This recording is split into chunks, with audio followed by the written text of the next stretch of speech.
U.S. culture is flooded with fear. Should I eat that donut? Should I take one more helping of spaghetti, or one more slice of garlic bread? How much am I going to have to pay for the choices for my appetite forces upon me? For those of us stuck in and addicted to the fear food system, food is always a win-lose scenario. It makes our taste buds happy, destroys us, and our medical system is severely overloaded with consequences. Compounding the problem is the fact that our medical system has evolved not to only cope with an ever-increasing load, but to defend the feared food system that it causes. We never hear doctors talking seriously about a patient's weight. We don't see scales at Walmart, but heart and blood pressure monitors. There's no profit in people responsibly managing their weight, but there has been billions to be made in managing the symptoms of the overweight. Here in the United States, we believe to our core that obesity is a natural part of getting older, and our medicine is designed to manage our ever-expanding weight. It is forced to cooperate with or to go with war with our food system and the global food system. As Mùthoni's father learned, is far too profitable and well established to make such a fight seem wise. Besides, there never was a better win-win scenario than a financial alliance between the food system and the medical system. One sets up the body to fail, and the other one specializes in profiting from the sick care of failing bodies. As a young adult, Mùthoni is not only profiting from the excellent health of youth, but from the excellent quality of her food. The fears that plague her fears that she sees in the media all around her are not applicable to her. Her weight is not only healthy, but the threat of fatty liver disease, obesity, and heart disease we see in more and more young people is something she completely dodged. If she continues in her diet as she begun, her father has learned that fear food spreads so much of the physical disease and disorder we see, and that is sickness has a strong pervasive mental aspect to it, which easily spreads just as easily. Mùthoni, because of her diet, is immune to the physical diseases caused by fear food since she does not partake of it, but the psychology of fear culture is much more difficult to dodge. In writing this, I've assumed much more about Mùthoni's life and thought process. I beg her forgiveness.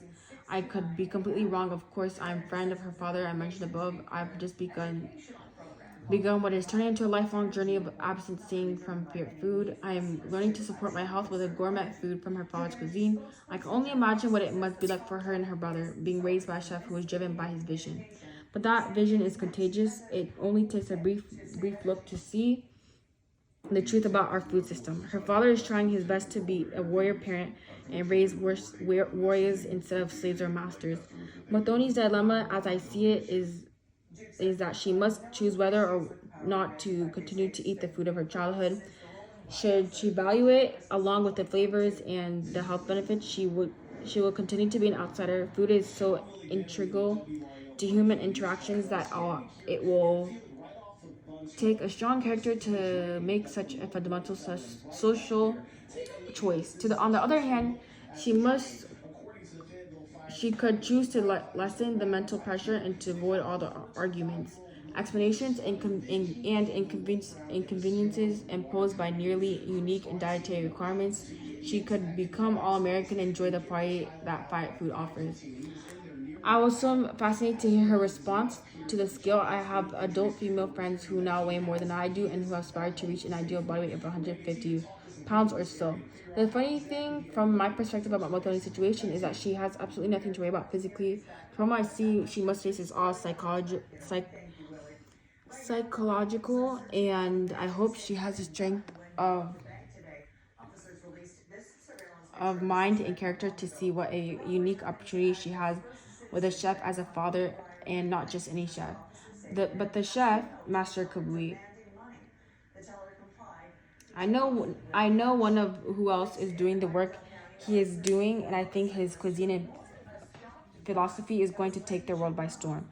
Mùthoni's school friends, as long as they stay plugged into the fight food system, will always be battling with the monster consequences of fear food. But the monster will never set up eyes upon her if she continues as she begun. It is such a unique problem that I wanted to write about It must be something like growing up in a liquor store surrounded by drinkers.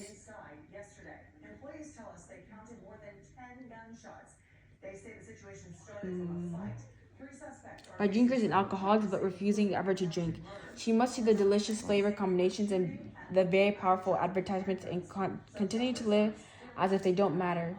That would require a strong character indeed, or maybe it's like a religious convert, like living among heathens, or an atheist surrounded by religious fanatics. What a thing to ask to your child. What a thing for Mùthoni to ask herself. But what is your health worth? To a young person, health is quite often a free gift. As a man in my early 50s, my gift of health is well worn and falling apart. If I could buy a new one, I would. But maybe, just maybe, in a way, if I can, I can. If, as Chef Kabli says, our food system in Western culture is not designed so much for our health as it for mass production, appeal, and ever increasing sales, then the best way to recapture the lost health of my youth. My youth may be through my food choices and deliberate decision to return to my ideal body weight. I've seen a fan of life extension psychology since I learned about the subject stem cell research.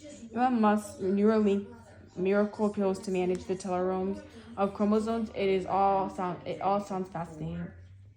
It makes me wonder if I'll live long enough to see medical research solve aging itself and allow me to live a healthy life for several hundred more years. But realistically, I probably won't. However, since meeting Chef Kabli, I realized that he may well be right in his belief our global medical crisis is almost exclusively function of our failing food system. If he's right, then the best shot I have at life extension is to lose another 60 pounds and to eat uncontaminated and as naturally sound food as I can find. We are at war of our freedom. Chef Kabli talks about food justice, food literacy, and the terrible power of the fear food system. This is just one aspect of the fight for our freedom and liberty. Chef believes that at present, one of the best moves for any warrior is to fight for the quality of our food. It isn't topping any government or changing my presidencies, but it just might change our world the better and free us from the horrible trap of fear food. I wish Mùthoni and her brother the best in their fight. They have a unique position to either defend or abandon, depending on what their strengths allow. I'm rocked every day as an addict to fear food, trying to recover my health and learn a new way to eat. They are looking at this battle from the other side, having the experience of many years of good eating, and now having to experience the willpower of maintaining such a solid stance in the face of a world of food junkies. Honestly, don't know which is the tougher fight, but I'm happy to do my part. Okay, so Don said he was going to pay you $15 if you give him a feedback about what you. When did he write the article? Go all the way back and see. It's right there. Right, oh, it says right under the title of Mùthoni's Dilemma. Oh, April 2022. Okay. So that's why he said you're 13. Right. Now, okay, what do you think about the article?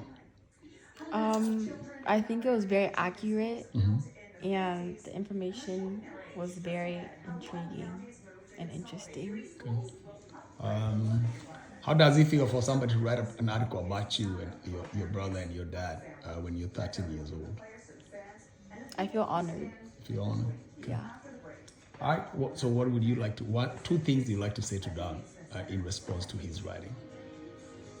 Some feedback other than just thank you. Okay. I think if you have all this information on how to lose weight and the chance to do it, I think it should stay away from the feared food and take advantage of the information you have and eat healthy. Okay. And second thing, every time you eat something bad, think about how much more you're poisoning your body and how much less of a chance you have to live longer. How has been the journey been for you? Has the journey been accurate as Don described it? And what would you wish? Two things you wish Don mentioned about your journey in his essay. He doesn't know. He will never think. He will never guess. Two things that Don will never guess, or this is one thing I wish Don mentioned. Considering all the information my dad has given me about food, sometimes I would go out with my aunt and uncle and eat fast food after church almost every Sunday. Yeah. Do you eat a lot of it? Do you just taste it or? I'll just get like a fries Okay. and a bacon burger. That's it. I can't even talk about that anymore. Okay. So what do you think about that action? Is that something you intend to do, or is that something you learn from? I've learned from it. That we're never going back to that. You're never going back to that. Okay. What did your uncles tell? What do those people tell you? Do they think you're missing out? Do they think they are being really nice to you? They're doing you a favor. They are cheating. They're giving you an opportunity to run away from your restricted environment, and now you're free. Or what do they thinking? They think of it as like since when I'm not around my mom or my dad, they say that when I'm not with my parents, I'm theirs, and so they can take me out to eat if they want. And they think they're doing you a great favor. Yeah. By giving you free food. Okay, what do you think about it now? That's what you thought then, and you tested, and you thought you must have thought it was probably cool. I just don't know how I possibly put that in my body and like poison myself basically with all that junk. Okay. So now you know better. Yeah. Okay. Okay, so what did you tell me earlier? There's something else you can say to Don that I didn't want to tell him, that you said about other kids when we were putting the light up. About what? About what you wish for other kids. Remember when we were putting the light up? What did I say? I wish for other kids. You wish other kids would have what kind of lessons and what? Oh, Do you remember what you said? What did you say? I wish other kids had the. No, I don't remember. I don't know what you're talking about. Oh, you remember that time when you said what do you think about the information that I have? And you remember that stuff? Oh, like how? Oh, so like, one thing I've noticed about myself and about my dad is, like even if he's on the spot about something or a question he's being asked, he always has a good detailed answer, like about anything and everything, and he's like very highly educated. And I feel like when I'm in a situation like that, I can do the same thing. Like I just make it sound very interesting and detailed. And then there's something you said about children right around that time. You must have forgotten. You said you wished. What do you wish for? You wished other kids. You said you wished other kids or your friends, either kids, other kids, or your friends would have what? Oh, they would have my dad. They will have an opportunity to spend time with your dad or have your dad. Or how about I wish they would have like a figure like my dad around them. Like even as people grow, like I think they should have someone like my dad to support and to lead them and guide them on. Even my kids, I think they need that. Yeah, even you will think you will need your dad. Yeah. Right? Yeah. That's such a big compliment, for a father. Yeah. And then one time when you're in school, the teacher asked you to write one person you put your somebody. What was it? The teacher. But yeah, one of the prompts was who is someone that you give your life to. And trust. And you trust your life with. In your hands. And I said you. And what do most people say? Their mom. Okay. Right. Well, anything else? I thought that was super amazing. In fact, my brother was like, wow. I sent my brother that thing to read. Even for me, you took me by surprise. I think you take me by surprise a lot of times. Not a lot, yeah, but a lot. Many times, I guess you do. All right, so anything else you want to tell Don? What do you think about Don's journey? Yeah, what would you want to wish him on the journey? What's one thing that you know? Because you've been eating this food since actually maybe an easier way is to connect what one lesson you want to share with Don, since you've been living this life for 15 years now, and you've lived both, you've strayed this, you've tried the other stuff. And the comment that you made when you saw the picture that I took of you in the book section of a thrift store, with the books on the ground with Kabui, and you say, what statement did you make? You say you'll be what? You remember when you came? Oh, I've always been a reader. I've always been interested by reading. Okay. All right. Good. So now you've been reading, so at least you have, hopefully that qualifies you to make a few comments. So what lesson, what's one advice you, or one thing you want to share with Don, having been on this journey for as long as you've been, or so far? I would say make it like a habit or like a type of mindset to stick with eating healthy, because it's not like there's any like downfall in eating healthy. You're just gonna benefit, and why eat weird food if you're not gonna get any benefit from that? And you're just killing your body even more and more. All right. So yeah, the next interview we'll do an interview in Kikuyu, right? Can you read Kikuyu? Yeah. Okay. All right. We do that. Yeah. Dadayo. I don't die. Dadayo.